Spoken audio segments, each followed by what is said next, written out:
আসসালামু আলাইকুম রহমতুল্লাহ। আজকে আপনাদের জন্য নিয়ে এসেছি নরম তুলতুলে সফট তেল ছাড়া পিঠার রেসিপি। এটার নাম হচ্ছে মিষ্টি কুমড়া পিঠার রেসিপি। আমি প্রথমে এখানে মিষ্টি কুমড়া আগে থেকে সিদ্ধ করে নিয়েছিলাম। এখন এগুলোকে খুব ভালো করে মিশিয়ে নিচ্ছি। মিষ্টি কুমড়াটাকে দেখতেই পাচ্ছেন আমার মিশানো হয়ে গিয়েছে। এখন আমি এর মধ্যে দিয়ে দিচ্ছি একটি ডিম। আপনারা চাইলে কেউ 2টো ডিমও দিতে পারেন। আমি এখন এর মধ্যে দিচ্ছি আধা কাপের মতো চিনি আর 4 চা চামচ তেল আর 1 চামচ ইস্ট। এখন আমি এটাকে খুব ভালো করে মিশিয়ে নিচ্ছি। আর এখন আমি দিয়ে দিচ্ছি 2 কাপের মতো ময়দা।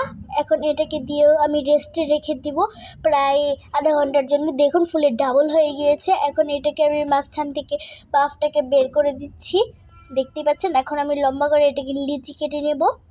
এই যে দেখুন আমি একটা চাকুর সাহায্যে লিচি কেটে নিয়েছি। এখন এই লিচিটাকে আমি একটু লম্বা করে নিয়ে নিচ্ছি তেলটা দিয়ে।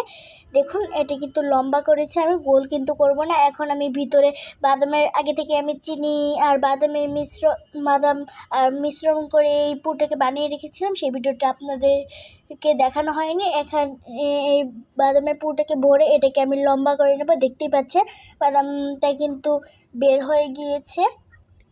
আমি এটাকে একটা লম্বা করে রুটি বেলে নিচ্ছি। এই যে দেখুন বাদামটা বের হয়ে গিয়েছে। এখন আমি এটাকে রুলের মতো করে একটি লম্বা করে নেব।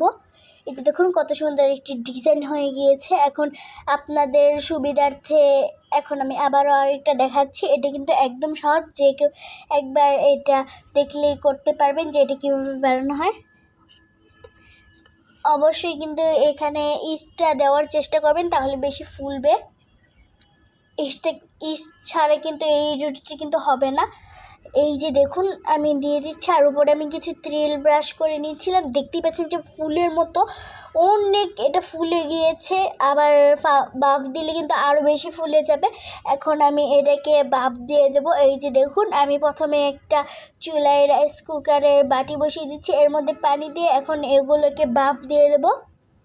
এই যে দেখতেই পাচ্ছেন আপনারা যে কোনো কিছুতেই বাফ দিয়ে দিতে পারেন। দেখতেই পাচ্ছেন আধা ঘন্টা পর ফুলে একদম এতটা ফুলে গিয়েছে আমি বলে বোঝাতে পারবো না। দেখতেই পাচ্ছেন। এখন আমি এগুলোকে সাজিয়ে নিচ্ছি।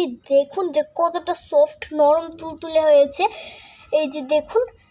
আর আমি আরও সুন্দর দেখার জন্য আরও টেস্টির জন্য আমি উপরে চিনি ছড়িয়ে দিচ্ছি, তাহলে দেখতে আরও বেশি সুন্দর লাগবে, খেতে কিন্তু দারুণ লাগবে।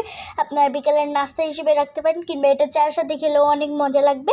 এই যে দেখুন দেখতেই পাচ্ছেন যে কতটা সুন্দর আর লোভনীয়।